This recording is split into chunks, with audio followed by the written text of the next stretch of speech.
I've been hiking and backpacking for about 10 years now. I've seen some weird stuff, weird tracks, abandoned campsites that look like they were left in a hurry, but nothing ever made me want to quit the hobby entirely. That changed last November. It was the very beginning of winter. The snow hadn't started falling heavily yet, but the temperature had dropped significantly, and the ground was locked up in a hard, frozen state where every step you took crunches loudly. My buddy Dennis and I decided to do a weekend trip in a state forest about 3 hours north of where we live. We wanted to get one last trip in before the weather got too brutal to enjoy it. We parked the car at the trailhead around 10 a.m. The plan was to hike off trail. We wanted total isolation. We didn't want to see day hikers or families. We just wanted to get deep into the woods, camp, and freeze our butts off for a night or two. We hiked for most of the day. The woods were a mix of gray and brown, with the trees mostly bare, except for a few stubborn oaks. It was that kind of dead silence you only get in winter. No bugs, no birds, just the wind cutting through the branches. Around 4:00 p.m., the sun was already starting to dip low, casting those long, creepy shadows. So we decided to start looking for a spot. We found a perfect location right next to a creek. The water was icy clear, rushing over smooth gray stones. There was a flat clearing about 10 feet from the water's edge, surrounded by a dense thicket of pines on 3 sides. It felt secure. I want to be very clear about this part. We spent a lot of time setting up. We cleared the ground of rocks and sticks. We walked around the perimeter to find firewood. We were all over that clearing. There was absolutely nothing there, just dirt, dead pine needles, and rocks. We set up the tent with the door facing the creek so we could listen to the water while we fell asleep. Tight quarters, but warmer that way. By the time we got the fire going, it was pitch black. We cooked some freeze-dried beef stroganoff, which actually tastes decent when you're starving and cold, and sat on a log we had dragged over near the fire pit. We stayed up until maybe 10:30 p.m. just talking. You know, regular stuff, work, relationships, video games. It was a good time. The fire was dying down to coals, and the cold was starting to creep into our heavy coats. "I'm tapping out," Dennis said, standing up and stretching. "It's freezing." "Yeah, I'll be in a second," I said, going to make sure this fire is totally out. Dennis crawled into the tent. I stayed out for another 15 minutes, dousing the embers with water from the creek and kicking dirt over them. I scanned the area with my headlamp one last time before going in. The beam cut through the darkness, hitting the trees and the creek. Nothing, just the woods. I crawled into the sleeping bag.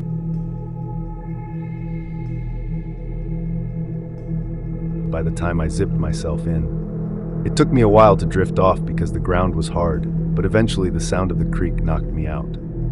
I slept pretty heavily, which is rare for me while camping. Usually twig snap wakes me up, but that night I didn't hear a thing. No footsteps, no animals, nothing. I woke up around 6:30 a.m. It was that gray early morning light where you can see, but everything looks washed out and dull. The air inside the tent was frigid, and I could see my breath puffing out in front of me.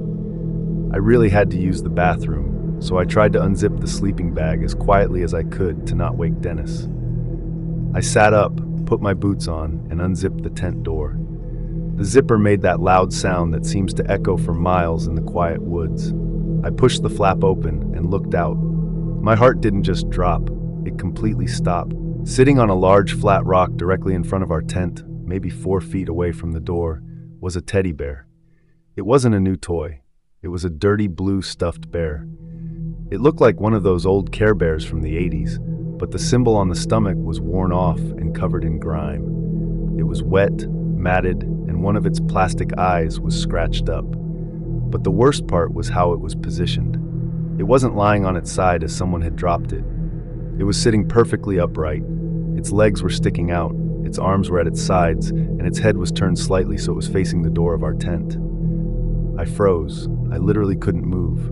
My brain was trying to process how it got there. I had walked past that rock a dozen times yesterday. I had sat near it. It wasn't there. I backed into the tent slowly, my breathing getting really shallow and fast. I reached over and shook Dennis hard. "Dennis, wake up now," he groaned. What time is it? Just get up and look outside, I said. Dennis sat up, rubbing his eyes, annoyed. He leaned forward and looked out the open door. I watched his face go from sleepy irritation to total confusion and then to pure fear. "What is that?" he hissed. "Did you put that there?" He looked at me, his eyes wide. "No, man. I just woke up. I opened the door and it was there." Dennis looked back at the bear, then scanned the terrain. "Is someone out there?" We both sat there in silence for a solid minute, just listening. The only sound was the creak. It was maddening. If there was a twig snap or a laugh or anything, at least we would know where they were. But there was nothing. "We need to go," Dennis said. "Right now." I grabbed my knife from my pack and we both crawled out of the tent.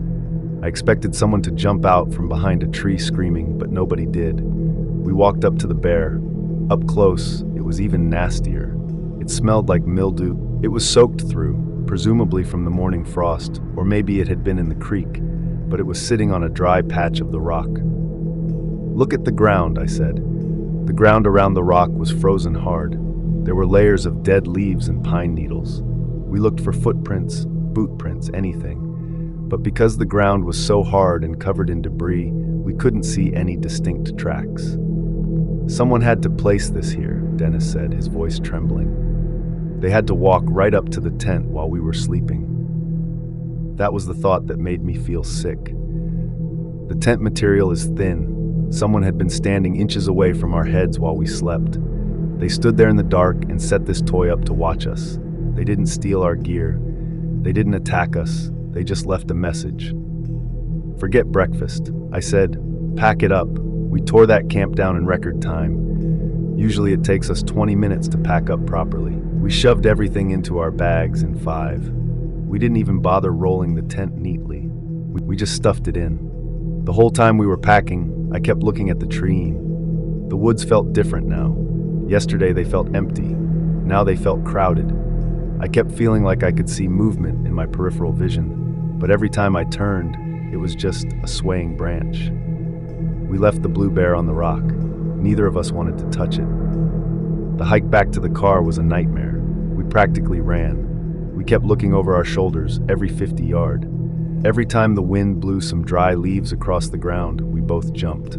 We didn't talk, we just moved. We cut the trip 2 days short. We were supposed to stay until Sunday, but we were back at the car by noon on Friday. When we finally got in the car and locked the doors, the relief was overwhelming. But then the questions started. I know Dennis didn't do it. He was asleep before me, and I was up before him. Plus, I've known the guy for years. He's not an actor. He was genuinely terrible, and I know I didn't do it. That leaves the only other option. Someone was watching us.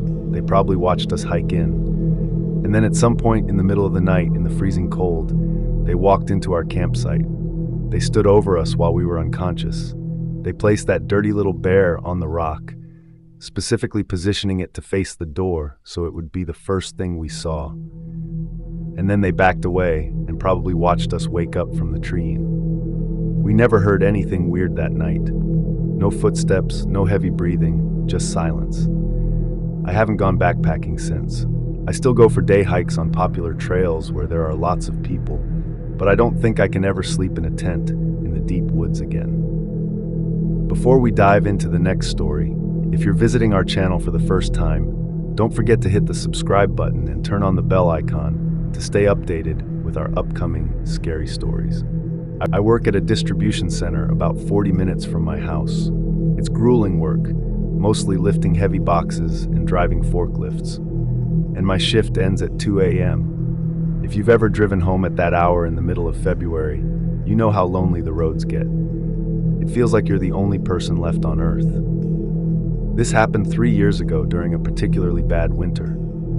The snow had been falling since noon, and by the time I clocked out, the roads were a mess. My car, a beat-up 2008 Honda Civic, wasn't exactly built for blizzard conditions, so I had to take it slow. Usually I take the interstate, but the radio said there was a jackknife semi-blocking 2 lanes about 5 miles up. I was exhausted, my back ached, and I just wanted to get into my bed. So I made the decision to take the back roads. It cut through miles of farmland and heavy woods. In the summer, it's a nice drive. In the winter, at 2:30 a.m., It's a black void. I was maybe 20 minutes into the drive. The heater was blasting, but I was still shivering. The snow was blowing horizontally across the windshield, making it hard to see anything beyond the reach of my high beams. That's when I saw it. About 50 yards ahead on the right shoulder, there was a lump in the snowbank. As I got closer, the shape became clear. It was a person. It looked like a man wearing a dark flannel jacket, lying face down, half buried in the plow drift. My stomach dropped. My immediate thought was that someone had slid off the road, crashed their car into the ditch, and tried to walk for help before collapsing. I slowed down. I didn't see a wrecked car anywhere, but the ditch was deep, so it could have been hidden. I pulled my car over to the left side of the road, keeping a bit of distance, and rolled down my window. "Hey," I yelled out. The wind snatched my voice away immediately. The body didn't move. Now, I've heard all the warnings about not stopping for strangers, but when you see a guy lying in the snow and freezing temperatures, your human instinct kicks in. You don't want someone to freeze to death while you just drive by. I put the car in park, but left the engine running. I turned on my hazard lights. I grabbed my phone, intending to dial 911, but I had 0 bars of service. Of course, I grabbed a heavy flashlight I keep in the glove box and stepped out. The cold hit me like a physical punch. The wind was howling. "Hey, can you hear me?" I shouted again, walking slowly across the icy asphalt toward him. I was about 10 feet away when the body suddenly moved. He didn't groan or struggle to rise as an injured person would. He sat up violently, snapping his torso straight up. He turned his head to look at me. He was young, maybe mid-20s. He wasn't wearing gloves, he wasn't shivering. His face wasn't pale or blue from the cold. It was flushed, alive. "Help!" he screamed. "My leg, I think it's broken." I stopped walking immediately. Something was wrong. The way he yelled, it wasn't panicked. It sounded rehearsed. It was too loud, too projected. In his eyes, he wasn't looking at me. He wasn't looking at my flashlight. His eyes were locked on my car behind me. Specifically, he was looking at the driver's side door I had left open. "Where's your car?" I asked, taking a step back. "Did you crash?" "It's in the woods," he yelled, pointing vaguely into the darkness behind him without looking. "Come help me up. I can't walk." He started shifting his legs. He was moving them fine. He was digging his heels into the snow, tensing his muscles like a runner getting ready to launch off the blocks. He wasn't injured. The hair on the back of my neck stood up. It wasn't the cold. It was that primal alarm bell telling me I was the prey. I took another step back toward my car. "I'm going to drive up the road to get a signal and call an ambulance," I said. The guy's face changed instantly. The victim's mask dropped. He looked angry. "Just come here and help me," he shouted, his voice dropping an octave, becoming aggressive. Then I saw it. Behind him, past the snowbank, deep in the treeing, the beam of my headlights caught the reflection of something. Not eyes, metal, maybe a belt buckle, maybe a zipper. 2 shadows detached themselves from the trees. They stood up tall. They had been crouching in the brush, waiting. They were dressed in all black with hoods pulled up. "Run!" The guy in the snowbank screamed. He didn't scream it at me. He screamed it to them. The guy in the snowbank scrambled to his feet, no broken leg, perfectly agile, and lunged at me. The 2 figures from the trees sprinted onto the road, cutting across the ice to flank me. I didn't think. I spun around and bolted. My boots slipped on the black ice, and I almost went down face first. I scrambled, hands hitting the freezing pavement to catch myself, and pushed off. I could hear their boots crunching on the snow behind me. Heavy, fast footsteps. They weren't yelling anymore. They were silent. That was almost scarier. They were just hunting. I was only 15 feet from my car, but it felt like a mile. I could hear the guy from the snowbank getting closer. I could hear his breathing. I threw myself at the open driver's side door. I grabbed the frame and swung my body inside. As I grabbed the handle to slam the door shut, a hand slammed onto the glass. The guy from the snowbank was right there. He grabbed the top of the door frame, trying to rip the door back open. I pulled with everything I had. I saw his face through the gap. He was grinning, a manic adrenaline-fueled grin. I slammed the door shut, catching his fingers for a split second before he yanked them back. I hit the lock button immediately. The other 2 guys had reached the car. One of them kicked the rear passenger door. The other one was trying to smash the passenger window with something heavy, maybe a tire iron or a rock. I stomped on the gas pedal. The wheels spun for one terrifying second. The car didn't move. The tires just winded against the ice. The traction control light flashing on my dashboard. The guy on my side started punching the glass, screaming obscenities now. Then the tires caught a patch of dry pavement. The car lurched forward, fishtailing violently to the left. I almost sideswiped the guy on the driver's side. I saw him jump back into the snowbank to avoid getting crushed. I corrected the wheel and floored it. I didn't look in the rearview mirror until I was a mile down the road. When I finally did, there was nothing but darkness and swirling snow. I didn't stop until I reached the state police barracks, which was another 20 minutes away. I ran inside, probably looking like a lunatic, shaking and out of breath. I told the officer everything. They sent a patrol car out to the spot immediately. They didn't catch them. By the time the cops got there, the guys were gone. But the officer told me later what they found. They found footprints in the snow, 3 distinct sets. And they found something else. Hidden behind the tree, right where the 2 other guys had been hiding, they found a pile of large rocks and a coil of heavy rope. The cop was blunt with me. He said they weren't just trying to carjack me. If they just wanted the car, they would have pulled me out and driven off. The rope implied they wanted to take me with them or tie me up and leave me in the woods to freeze while they used my car for whatever else they had planned. I don't take back roads anymore. I don't care if there's traffic. I don't care if the highway is closed. If I see someone lying in the snow, I call 911 and I keep driving. It sounds cold, I know, but I saw the look on that guy's face when I hesitated. He wasn't looking for help. He was looking for a victim. This story took place in late 2020, in the months of the CO-19 lockdown in the UK. It occurred in the town of Ayr, Scotland. On this cold, frosty evening, my friend Nam, who was 30, was getting ready to go to work at a hospital in the area for the evening shift. During this time, road closures meant the hospital could only be accessed from her house via a quieter back road. Her neighbor had begun renting the house next door to Anim the year before. She didn't really know anything about the neighbor. However, recently, for the last week or so, it seemed as though he had a house guest staying in his house. Enim had noticed this house guest, who was a man in his 50s, would stare at her in an inappropriate manner when she would be leaving or entering her house. He made her feel uneasy, and she always felt anxious when she knew he was outside.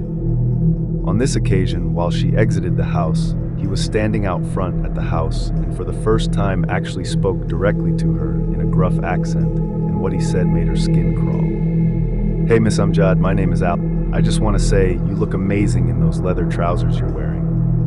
Nam wore these because she felt they kept her warm in the frosty weather. She is originally from the Isle of Lewis, so she knew how to combat cold weather. The fact that he said this and the way he delivered this was inappropriate beyond words. And when she glanced at him, she told me he was looking her up and down like she was a piece of meat. She didn't respond as she was in shock that this was the first time he had spoken to her, and this is what he said. "How the heck can this be the first thing you ever say to someone?" she thought. She jumped into her car, and Nam almost dropped her glasses off her face as she was so shaken. She felt as though she was going to throw up, as he was still glaring at her with a blank expression. And she said it was as though he was incapable of blinking. This felt as though it lasted forever, and it got even worse when she realized she had to defrost the car windscreen and windows. Her husband was also working, so she had nobody in her house she could turn to or make her feel safe. She then came to an even worse realization. She didn't have her phone. She sat in the car debating with herself whether to get it or leave it, as she would need it later in the night at the hospital. She decided she would quickly run in and get it. Nam jumped quickly out of the car and ran inside, and she realized Alec was not standing there anymore. This filled her with relief, as it meant she wouldn't have to hear another inappropriate comment or see another inappropriate look from him. She unlocked the house and went inside. She was in there for 30 seconds, picked up her keys, and went to leave again until she heard a noise near the front door. The house was fairly dark, so this filled her with dread.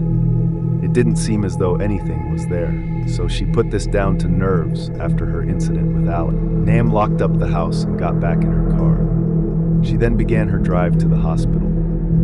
As mentioned, this was out in a quiet area due to road closures, so there were not many cars around, and people weren't out as much due to the pandemic. After driving for about 2 minutes out of the residential area, she realized her car had started struggling. She stopped the car, got out, and realized her back left tire was flat. But to her horror, it wasn't just flat, it had been slashed. She had her mobile phone in her hand. A car then, seemingly from out of nowhere, then came up behind her with its lights on full beam. Nam was practically blinded by this, and she had to turn away from the lights. After a few seconds, she heard the other car's door slam, and all of a sudden, a strong gloved hand clamped tightly over her mouth. Nam said tears began to fill her eyes behind her glasses. The panicked breath coming from her nose was visible in the evening frost. Her lips began to quiver behind the gloved hand, but she was too shocked to even attempt to scream or bite the hand. What happened next was the most terrifying moment of her life. She heard a familiar voice say, "Right, Miss Amjad." Hands behind the back. It was Alec. She was so confused, but in her state of shock and fear, Nam put her hands behind her back and the gloved hand was removed from her mouth, but was replaced with some sort of rag. Nam then heard the familiar sound of parcel tape being pulled, and her hands were taped up behind her back. Alex then turned NM around to face him. She was backed up against the boot of her car. Her eyes were filled with tears as she was forced to look into his eyes. He took the rag out of her mouth and then put a long strip of parcel tape across Nam's mouth. Nam began mumbling and pleading against the tape that was gagging her. Alec then leaned down and taped her feet together. As the brown parcel tape was covering Nam's mouth, the breath from her nose looked like steam from a kettle on this now freezing night. Alec walked round to the front of her car and switched the engine off.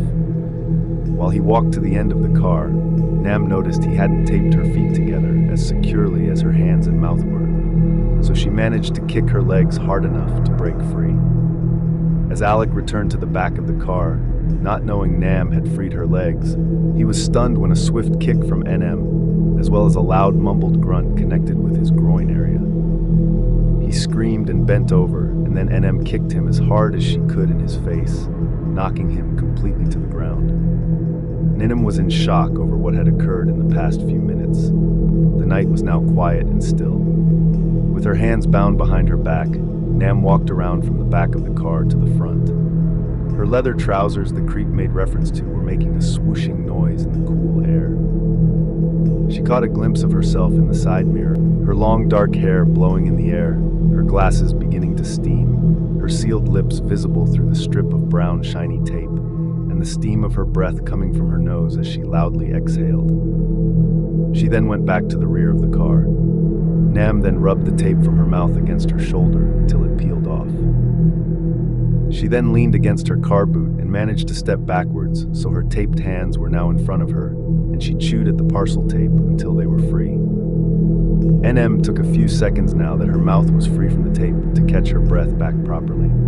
She then grabbed her phone, which had fallen to the ground when Alec had grabbed her. She phoned the police, and then her colleague at the hospital. Alec was arrested and taken away. He was charged and found guilty of attempted kidnapping and physical assault. It also emerged that Alec was staying in the neighbor's house without his knowledge. Nam's neighbor had been staying with family because of the pandemic, so Alec had actually been illegally staying there. As you'd probably guess, Alec wasn't his real name. He knew Nam's name because he'd been looking at her deliveries while they were sitting outside. NM began taking kickboxing lessons a few months before this incident, and she believes this may be what saved her. She has moved on from this traumatic experience with a lot of counseling and therapy. Nam is very resilient, and she, along with her husband, has recovered from this ordeal, and they are grateful that Nam is safe and well.